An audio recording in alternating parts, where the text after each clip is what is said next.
राजा राणा छत्रपति हाथिन के असवार, मरना सबको एक दिन अपनी अपनी बार। नौ द्वारे का पिंजरा तामे पंछी मौन, रहीबे को है आचरज गए अचंभा कौन। जब तुम आए जगत में जगत हंसा तुम रोए, ऐसी करनी कर चलो आप हंसो जग रोए।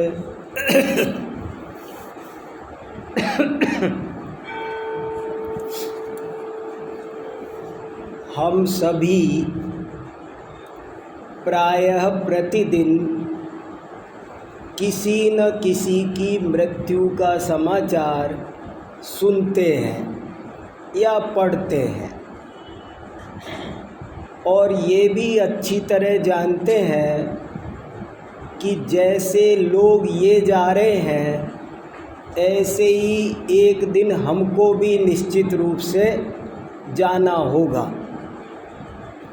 लेकिन फिर भी ये संसार का सबसे बड़ा आश्चर्य है कि हम ये विश्वास नहीं करते कि हमें भी इनकी तरह एक दिन जाना होगा, सब कुछ छोड़कर जाना होगा, ऐसा हम विश्वास नहीं करते हैं।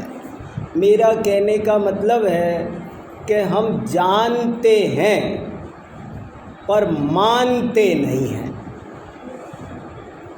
महाभारत में इस बात को बहुत अच्छे शब्दों में कहा है। महाभारत में लिखा है, महाभारत में एक यक्ष युधिष्ठिर संवाद आता है। जब पांडव अज्ञातवास में थे तो उनको प्यास लगी और युधिष्ठिर ने कहा पानी लेकर आओ, तो सबसे पहले सहदेव गया और एक जलाशय पर एक यक्ष रहता था। उसने कहा पानी लेने से पहले मेरे प्रश्नों का उत्तर दो, नहीं तो बेहोश कर दूंगा। उसने उत्तर दिए बिना पानी लिया और यक्ष ने उसे बेहोश कर दिया। यही हालत नकुल की हुई, यही अर्जुन की हुई, यही भीम की हुई, और आखिर में युधिष्ठिर वहाँ जाते हैं और युधिष्ठिर से भी वो कहता है देखो पहले मेरे प्रश्नों का उत्तर देना सावधान, नहीं तो तुम्हारा भी वही हाल होगा जो भाइयों का हुआ है। तो युधिष्ठिर धर्मराज कहते हैं कि पूछिए, आपके प्रश्नों का उत्तर दे पाया तो पानी लूँगा। तो वो बहुत अच्छा यक्ष युधिष्ठिर पूरा संवाद है पढ़ने लायक, बहुत अच्छे अच्छे आध्यात्मिक प्रश्न उत्तर हैं। उन प्रश्नों में एक प्रश्न ये है कि हे युधिष्ठिर, इस संसार का सबसे बड़ा आश्चर्य क्या है बताओ। तब युधिष्ठिर ने जो उत्तर दिया है वो बहुत ध्यान से सुनने समझने लायक है। युधिष्ठिर ने उत्तर दिया, अहनि अहनि भूतानि गच्छन्ति यम मंदिरम शेषाजीवितुमिच्छन्ति किमाश्चर्यमतः परम। प्रतिदिन लोग मृत्यु को प्राप्त हो रहे हैं और ये हम सब साक्षात अपनी आँखों से देख रहे हैं, लेकिन फिर भी हम ये विश्वास नहीं करते हैं अपने मन में, अपने हृदय में कि ठीक ऐसे ही हमको भी जाना होगा। ये संसार का सबसे बड़ा आश्चर्य है। आपने दुनिया के 7 आश्चर्य सुने होंगे, चीन की दीवार, फलाना ढिकाना, ये क्या आश्चर्य है? ये तो पुद्गल द्रव्य के परिणमन मात्र हैं। वास्तव में ये आश्चर्य नहीं है। आश्चर्य तो ये है कि ये मनुष्य, हम और आप रोज अपनी आँखों से देख रहे हैं, हमारे साथी लगातार जा रहे हैं और हमें भी पता है कि एक दिन हमें जाना है, लेकिन फिर भी हम इस बात को मानते नहीं हैं, विश्वास नहीं करते हैं। अपने हृदय के कोने में कुछ ऐसा मानकर बैठे रहते हैं कि मानो ये तो औरों के साथ हो रही है ये घटनाएं, मानो ये घटनाएं हमारे साथ तो नहीं होने वाली है। ऐसा हम शुतुरमुर्ग जैसे होता है, अपनी आँख बंद करके समझता है कि मेरे ऊपर कोई भय नहीं है, ऐसा ये जीव रहता है। ये तो मैंने आपको एक संदर्भ दिया महाभारत का, लेकिन ऐसे और बहुत सारे संदर्भ हैं। बहुत शास्त्रों में ये बात अच्छे से समझाई गई है कि हम स्वयं विश्वास नहीं करते हैं। जैसे हम ये सुनते हैं कि अमुक आदमी को बीमारी हो गई, कैंसर हो गया, वो मर गया, लेकिन हम सोचते हैं हमें तो नहीं होगा। हमें क्यों होगा? हम सुनते हैं कि वो तो सुबह बहुत अच्छा था, अभी तो मिल के आए थे, ये हार्ट अटैक हो गया, चला गया, लेकिन हम सोचते हैं वो तो उसके साथ हुआ है, हमारे साथ तो। हम सुनते हैं कि फलाने लोग ट्रॉली में फंस गए, हमें लगता है कि फला आदमी का एक्सीडेंट हो गया, उनकी लेकिन हमें लगता है कि मानो हमारे साथ तो नहीं, हमारे साथ थोड़ी कुछ होगा। और यदि कोई ज्ञानी पंडित समझाना चाहे ना ये बात,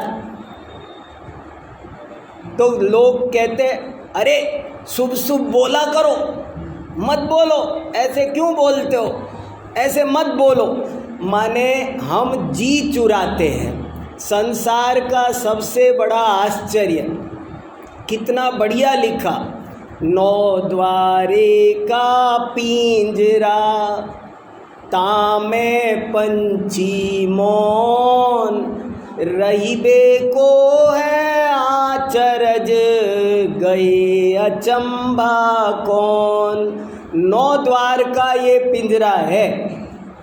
एक दरवाज़ा होता है पिंजरे में, तोते जिस पिंजरे में रहता है उसमें एक दरवाज़ा होता है, और वो दरवाज़ा भी कदाचित 1 सेकंड को थोड़ा सा खुला रह जाए तो तोता उड़कर भाग जाता है। लेकिन हमारे इस शरीर रूपी पिंजरे में 9 दरवाजे हैं, और 9 के 9 दरवाजे खुले पड़े हैं, 24 घंटे खुले पड़े, इनके कोई ताले वाले लगे नहीं है।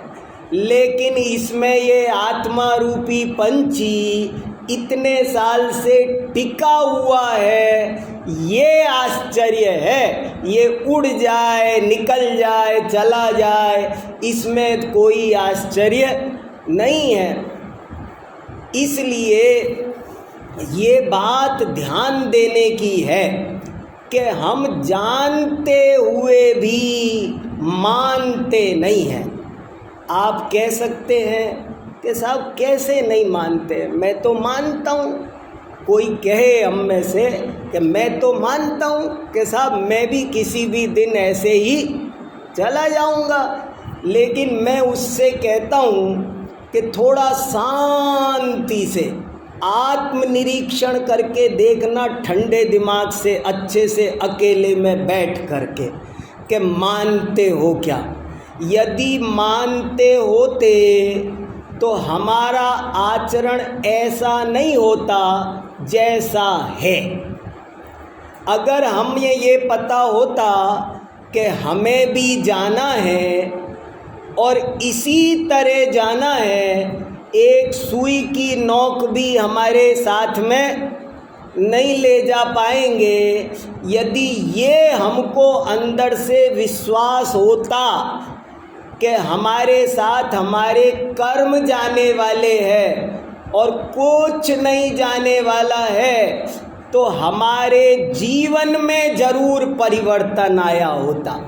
हम इतना झूठ बोलना, गुस्सा करना, बेईमानी करना, हमारे पास सब कुछ है, हमें पता है कि जीवन भर के लिए हमारे पास खाने की कोई कमी नहीं है, फिर भी हम अन्याय से, अनीति से जो अर्जित कर रहे हैं, जरा जरा सी बात पर जो हम क्रोधित हो रहे हैं, जरा सी बात पर नौकर पर क्रोधित होते हैं, जरा सी बात, इससे सिद्ध होता है कि कहीं न कहीं हमारे अंदर खाने में ये पता हमको नहीं है, हम मानते नहीं हैं कि ये सब यहीं छूट जाएगा, ये हमारे साथ जाने वाला नहीं है। यदि ये मानते होते तो हमारा आचरण ऐसा नहीं होता गारंटी से।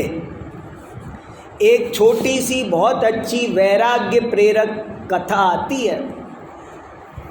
ये देखो, ये वैराग्य सभा है। मैं एक बात और बताता हूँ आपको, फिर ये एक अच्छी कहानी सुनाता हूँ। ये हमारे बड़े लोगों ने ये प्रथा क्यों डाली है, किसी की मृत्यु के उपरांत हम जो ये सभा आयोजित करते हैं, ये क्यों करते हैं? मैंने इस पर बहुत रिसर्च की है और बहुत प्रामाणिक जानकारी है, जो मैं कई दफ़े कहता हूँ, बहुत लोगों ने सुना होगा मेरे से, कि हम लोग इसे शोक सभा कहते हैं और कोई मर जाए तो उसे शोक समाचार कहते हैं। लेकिन हमारे इतिहास में उठाकर देखो तो हमारा रूप कुछ अलग रहा है। हमारे यहाँ इसे शोक सभा नहीं कहते थे प्राचीन काल में, कोई मर जाए उसको शोक समाचार नहीं कहते थे, इसे वैराग्य समाचार कहते थे। और कोई इस सभा को शोक सभा नहीं कहते थे, वैराग्य सभा कहते थे। क्यों? शोक करने के लिए आप इकट्ठे हो, ये हमारे बड़े नहीं कहना चाहते थे। वे ये कहना चाहते थे कि तुम जो परिग्रह में, आरंभ में, दुनियादारी में आसक्त हो रहे हो, उससे आज कुछ अकल लो और थोड़े से विरक्त हो।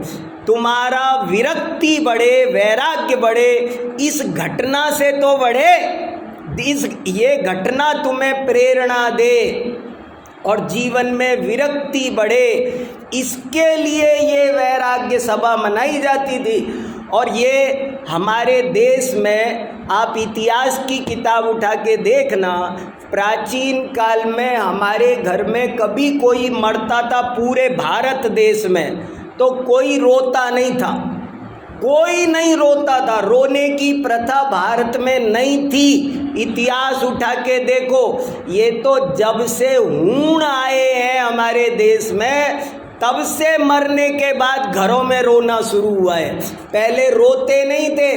क्यों नहीं रोते थे? इसलिए नहीं रोते थे कि हमारे पूर्वजों का मानना था कि आत्मा मरती नहीं है, आत्मा केवल दूसरी जगह यात्रा पर गई है, परलोक की यात्रा पर गई है। हमारे घर का कोई आदमी यात्रा पर जाए, मेरे घर का कोई आदमी बम्बई जा रहा हो आज, तो मैं घर में से कोई रोएगा पीछे से? बच्चे रोए तो क्या कहते हैं? रोते नहीं बेटा, आज नहीं रोते, अमंगल होता है। रोना, पीछे से रोना अमंगल माना जाता था। हमारे देश में मृत्यु को बहुत आध्यात्मिक हमारा देश रहा। हमारे यहाँ मृत्यु से डरते नहीं थे, मृत्यु से घबराते नहीं थे, मृत्यु के पीछे रोते नहीं थे और मृत्यु को बल्कि एक उत्सव मानते थे। मृत्यु पार्ट ऑफ लाइफ है। जैसे जन्म एक उत्सव है, जैसे विवाह एक उत्सव है, ऐसे ही हमारे देश की ये परंपरा रही है कि मृत्यु भी हमारे यहाँ एक उत्सव माना जाता था। और उत्सव नहीं, अगर धर्मात्मा हो जीव अच्छे काम करके गया हो तो उसे बल्कि महोत्सव माना जाता था। ये कितना सुंदर दोहा है, मुझे एक दोहा ये बहुत प्यारा लगता है। जब तुम आए जगत में, बहुत शानदार है। आप सब इसको शांति से सोचो, इस पर गहराई से विचार करो। आज हम क्यों एकत्रित हुए हैं इस पर चिंतन करो। हम बेहोश हो रहे हैं, हम अंधे बहरे होकर के दुनियादारी में उलझे पड़े हैं। हमारी आंखें खुले, हमारे कान खुले, इसलिए हमको हमारी चरम परिणति है, हमारा जरा होश आए हमको। इसलिए हमारे पूर्वजों ने ये सिस्टम नक्की किया है। तो इसलिए क्या बता रहा था? हाँ, तो ये बहुत अच्छा दोहा एक बता रहा था। जब तुम आए जगत में, जगत हंसा तुम रोए, ऐसी करनी कर चलो, आप हंसो जग रोए। जरा इसका अर्थ सोचो आप, बहुत मार्मिक दोहा है। क्या कह रहा है? जब तुम आए जगत में, क्या मतलब हुआ?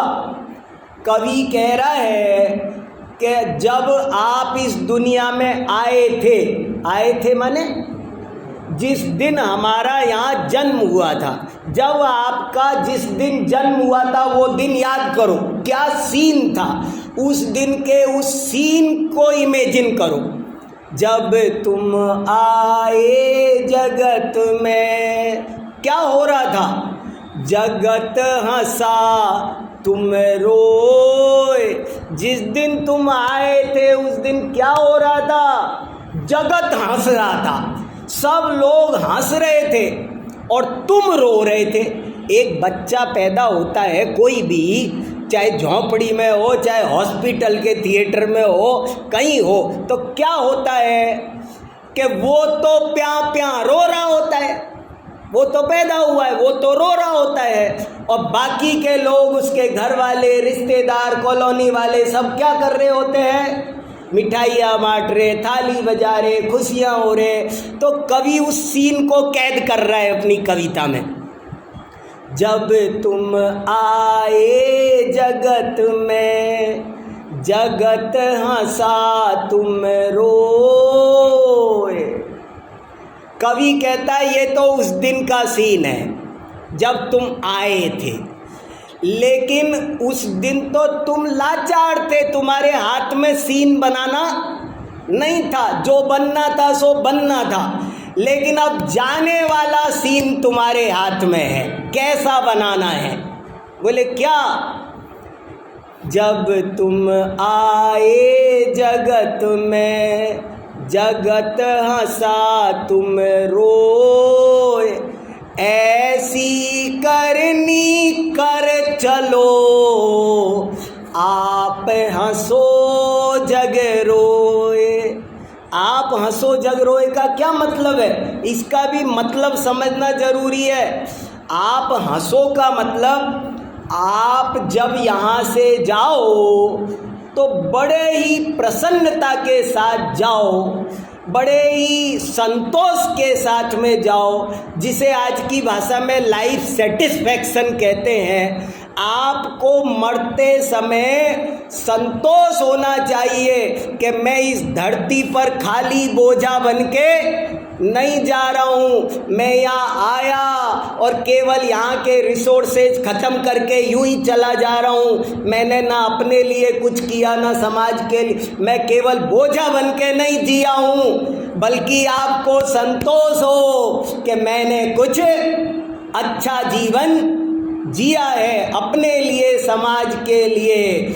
और दुनिया रोए, दुनिया रोए माने, दुनिया रोए का मतलब है हर व्यक्ति के मुंह से एक आवाज़ निकले कि इस जैसे महापुरुष की क्षतिपूर्ति अब कौन करेगा? ये इतने अच्छे थे, हमारा मंदिर देखते थे, हमारी समाज देखते थे, अरे पर्यावरण के लिए इतना काम करते थे, अरे अब क्या होगा, कौन परोपकार करेगा? बच्चे बच्चे को प्यार करते थे, सबके दुख सुख में साथ थे, कौन देखेगा अब हमें? ऐसे हर एक के मुंह से निकले। तो देखो तो सही है, कितना प्यारा दुआ है, मुझे तो बहुत आकर्षित करता है। जब तुम आए जगत में, जगत हंसा तुम रोए, ऐसी करनी कर चलो, आप हंसो जग रोए। जाना तो है ही, जातस्य ही ध्रुवम मृत्यु। पहले पक्की बात सुन लो, जातस्य ही ध्रुवम मृत्यु। मृत्यु अटल है, अनिवार्य है, मृत्यु को कोई नहीं टाल सकता, कोई नहीं टाल सकता। अरे रावण तो गया ही, राम भी गया, कोई कौरव तो गए ही, लेकिन पांडव भी गए। आज तक इस धरती पर कोई बच सकता? कोई जिन दुनिया में बड़े बड़े मृत्युंजय मंत्र बना रखे हैं, मृत्युंजय मंत्र, जिन्होंने अमरता का वरदान ले लिया था, देवताओं को खुश कर करके मैं कभी ना मरूं, मैं स्वेच्छा से मरूं, तरह तरह की कहानियां हैं। पर इस धरती पर कोई माई का लाल मृत्यु को नहीं जीत सका, कोई नहीं बचा, न बच सकता है। जाना तो है, जातस्य ही ध्रुवम मृत्यु। सिकंदर विश्व विजेता, सिकंदर जब चला दुनिया से, मैं दुनिया का बड़े से बड़ा वैद्य मेरा, दुनिया की बढ़िया से बढ़िया दवाई मेरी, जो कुछ दुनिया में सर्वोत्तम है वो मेरी मुट्ठी में। मगर बचा सिकंदर जब चला दुनिया, और कुछ ले गया साथ में, इतना जोड़ा। क्या कहानी है सिकंदर की भी गजब की। जब सिकंदर मरने वाला था तो सिकंदर से पूछा गया कि आपकी अंतिम इच्छा बताइए, अब तो जा ही रहे हैं। वैद्य जी जवाब दे चुके हैं। तो सिकंदर ने जवाब दिया, अपनी अंतिम इच्छा बताई कि मेरी अंतिम इच्छा ये है कि मैंने जितना भी जीता है हीरा पन्ना, वो सब घड़ों में भर के यहाँ मेरे अगल बगल में रख दिया जाए, और मैं जब मरूं तो मेरी अर्थी पूरी ना लपेटी जाए, मेरे 2 हाथ बाहर ऐसे खाली लटका दिए जाएं। बोले ऐसे क्यों, ऐसी इच्छा क्यों? बोले मेरी आंखें नहीं खुली आज तक, मैं अंधेरे में ही सारी जिंदगी जी गया। आज पता चल रहा है, काश ये पता 10-20 साल पहले चल जाता। आज पता चल रहा है, उम्मीद नहीं थी कि मुझे भी जाना पड़ेगा, लेकिन आज पता चल रहा है, तो ये लटका देना मेरे हाथ। बोले क्यों? बोले मैं मेरी आने वाली पीढ़ी को, मैं बचे हुए लोगों को ये संदेश देना चाहता हूँ, सब लोग कहें मेरे जाने के बाद, सिकंदर जब चला दुनिया से, सिकंदर जब चला दुनिया से, सभी हाली बहाली थे, पड़ी थी पास में दौलत, मगर 2 हाथ खाली थे। ये आदमी इतनी आपाधापी करता है, जरा सी बात पे आग बबूला होता है, गुस्सा करता है। 10 रुपए का गिलास टूट जाए तो 3 दिन अपने और घर वालों के परिणाम खराब करता है। ये जानता है, मानता है कि मैं भी जाऊंगा, झूठ बोलता है, कहता है, ऊपर ऊपर से रट लिया है इसने कि सबको जाना है, पर मानता नहीं है। मानता होता तो आसक्ति कम हो जाती, मानता होता तो मायाचारी छूट जाती, मानता होता तो ये तीव्र लोभ, तीव्र क्रोध, मानता होता तो ये थोता अहंकार छूट गया होता। और ये वैराग्य सभाएं इसीलिए की जाती है कि कुछ आंखें खुले, कुछ कान खुले, कुछ बेहोशी दूर हो, छींटे पड़े, होश आए। कहीं ऐसा ना हो जाने के दिन ही होश आए कि ये क्या हो रहा है, जब देर हो जाए, ऐसा ना हो। बहुत महत्वपूर्ण बातें हैं और बहुत दिल से सुना रहा हूँ मैं। मृत्यु क्या होती है, क्या उसका स्वरूप है। एक बहुत सुंदर कथा सुना रहा था मैं, छोटी सी कहानी है, बड़ी प्यारी। एक राजा था और वो बहुत विद्वानों को नौकरी पर रखता था। राजाओं के बारे में सुना होगा ना, जैसे राजा भोज के दरबार में बहुत विद्वान रहते थे।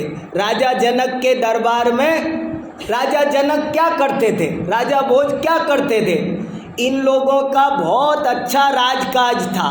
कोई अपराध इनके दिन राज्य में प्राय होते नहीं थे, लेकिन राजा साहब 10 बजे अपनी गद्दी पर आ जाते थे, शाम को 5 बजे तक का ऑफिस टाइम, गद्दी पर बैठते थे। तो करें क्या, मुकदमे तो आते नहीं थे, तो करते क्या थे कि वो 10-20 विद्वान बिठा के रखते थे और दिन भर ज्ञान की चर्चा, सत्संग होता था।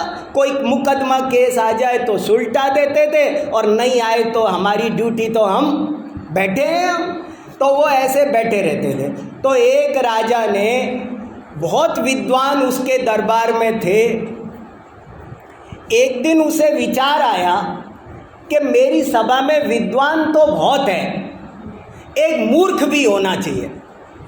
और उसने एक वैकेंसी निकाली, अखबार में वैकेंसी निकली कि राजा के दरबार में एक मूर्ख की आवश्यकता है, जो सबसे बड़ा मूर्ख होगा उसे वो पोस्ट दी जाएगी।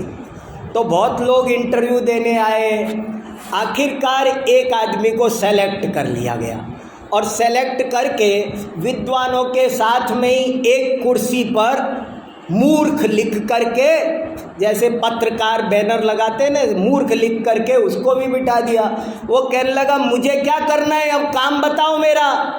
तो राजा ने कहा करना क्या है, जैसे ये विद्वान लोग ज्ञान की बातें करते रहते हैं, तुम बीच बीच में मूर्खता की बातें करते रहना, तुम्हारा काम ये है, बस इसी बात की नौकरी है, मूर्खता की बातें करते रहना। तो चलती रही साहब ये बात, वो बीच बीच में मूर्खता की बातें करता था। एक तारीख को विद्वानों की तरह उसे भी तनख्वाह मिल जाती थी। आखिरकार एक दिन राजा के मरने का दिन आ गया। अब सुनो ध्यान से, राजा के मरने का दिन आ गया एक दिन।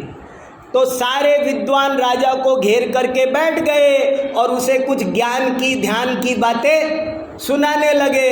अब वो मूर्ख ने सोचा मुझे भी वहीं जाना चाहिए, शायद आज ड्यूटी वहीं है घर पर, तो घर पर चलते हैं, सब गए हैं अपने, तो अपन भी चलते हैं। तो वो भी गया और उसने देखा कि राजा चटाई पर लेटा हुआ है, मुकुट वुकुट कुछ नहीं, हार वार कुछ नहीं।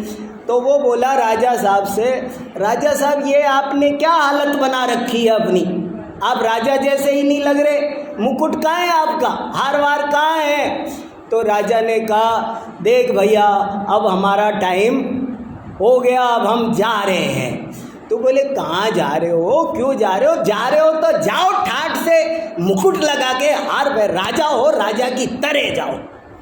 अरे बोले वहाँ कोई राजा फाजा नहीं चलता, वहाँ मुकुट वुकुट क्यों नहीं चलता, आप राजा हो चलेगा, आप जाओ।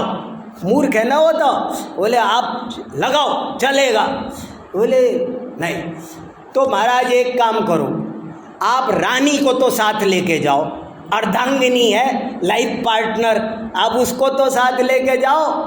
बोले नहीं नहीं तुझे पता नहीं है, तू मूर्ख है, वो साथ में नहीं जाते हैं, ऐसे नहीं ले जा सकते कोई किसी को। अच्छा महाराज, उसने तरह तरह से बहुत कुछ कहा। आखिरकार वो कहीं से थोड़े से मोती वोती ढूंढ के लाया और राजा की मुट्ठी में रखा। महाराज देखो, आप जा रहे हो ना, तो वहाँ जाते ही क्या इंतजाम हो नहीं हो, आपको मेरे कहने से ये 5-7 मोती तो लेके ही जाना है। जाते ही कुछ तो नाश्ते पानी का इंतजाम करोगे, जहाँ जा रहे हो फिर कर लेना इंतजाम। तो बोले ये भी नहीं चलता। तो वो मूर्ख बोला कि महाराज एक बात बताओ, आपको पहले से पता था कि नहीं चलेगा? मैं कोशिश कर रहा हूँ, मुझे भी नहीं करने दे रहे। मैं कह रहा हूँ कि चलेगा, और मुझे आपको पहले से पता था क्या कि कुछ नहीं ले जा सकते, बाल बराबर सुई नोक बराबर? बोले हाँ, मुझे पहले से पता था कि सबको जाना है, मुझे भी जाना है, और सुई नोक बराबर। तो उस मूर्ख ने अपना जो बिल्ला था ना, या मूर्ख लिखा हुआ बिल्ला, वो बिल्ला उतार के राजा के लगाया। बोले महाराज आपने मुझे क्यों नौकरी पर रखा? मुझे लगता है सबसे बड़े मूर्ख तो आप हो। अरे मुझे तो पता नहीं कि ये हालत है। आपको पता था, फिर भी आप आक्रमण आक्रमण, ये जीतो वो जीतो, क्या कर रखा था तमाशा? जब पता था कुछ नहीं जाता है तो ये सब क्यों किया? कहने का मतलब यही है कि देखो, आत्मा अजर अमर है, आत्मा का नाश नहीं होता है। हम लोग जितने भी मृत्यु के पर्यायवाची बोलते हैं, उनसे भी ये सिद्ध होता है कि आत्मा मरता नहीं है। देखो अपन क्या बोलते हैं जब कोई मर जाए? तो अपन बोलते हैं देहांत तो हो गया, कोई ऐसे बोलता है जीवांत हो गया, जीवांत कोई बोलता है, स्वर्गवास हो गया। स्वर्गवास हो गया माने जो अत्तर सेन जी कल तक कृष्णा नगर में रहते थे, उनका आज किसी स्वर्ग के विमान पर नेम प्लेट लग गई है, पता बदला है, आत्मा का नाश हुआ नहीं है। ये बात हमको समझनी पड़ेगी। वासांसी जीर्णानि यथा विहाय नवानि गृह्णाति नरोपराणि। जैसे कोई मनुष्य पुराने कपड़े छोड़कर नए कपड़े पहन लेता है, ठीक ऐसे ही जब कोई आत्मा एक शरीर को छोड़कर दूसरा शरीर धारण कर लेता है, तो बस इसी का नाम लोक में मृत्यु कहते हैं। मृत्यु का अर्थ आत्मा का नाश नहीं है, मृत्यु शोक का विषय भी नहीं है। मृत्यु धर्मात्माओं की हो तो उत्सव है, महोत्सव है। मुझे अत्तर सेन जी के बारे में बताया, भाई साहब अजित जी ने भी बताया, और उनके सारे परिवार से मैं परिचित हूँ। छोटे छोटे बच्चों में भी बहुत अच्छे संस्कार हैं। एक दिव्यांशु, कृति, कितने ये सब बच्चे पाठशाला जाना, रोज़ मंदिर दर्शन करना, पूरे घर में बहुत अच्छे धार्मिक संस्कार हैं, बहुत अच्छा धार्मिक वातावरण है। मेरा सबसे यही कहना है कि आप इस धर्म को संभालो, धर्म ध्यान करें और सब धैर्य धारण करें। और वे कितने 80 वर्ष हो गए थे, 80 वर्ष की उम्र पा करके बहुत अच्छे परिवार को संस्कार दे करके, धर्म ध्यान करके, अपना और समाज का भला करके एक आदर्श पेश करके गए हैं। वे जहाँ भी हैं उनको देव शास्त्र गुरु की शरण मिलेगी, पंच परमेष्ठी की शरण मिलेगी, और वे अपनी रत्नत्रय की आराधना को और अच्छे तरह से आगे बढ़ाएंगे। हम सब लोग भी इस प्रसंग से प्रेरणा लेकर धर्म ध्यान में लगें, आर्त रौद्र ध्यान से बचें। संसार की सब स्थितियाँ सब माया जैसी हैं, इसको समझकर थोड़े से विरक्त हों। इसी भावना के साथ मैं अपनी ओर से और आप सब की ओर से भाई साहब अत्तर सेन जी को अपनी श्रद्धांजलि समर्पित करता हूँ। जैन सभा यूसुफ सराय ग्रीन पार्क से भी एक संवेदना पत्र श्रद्धांजलि पत्र प्राप्त हुआ है।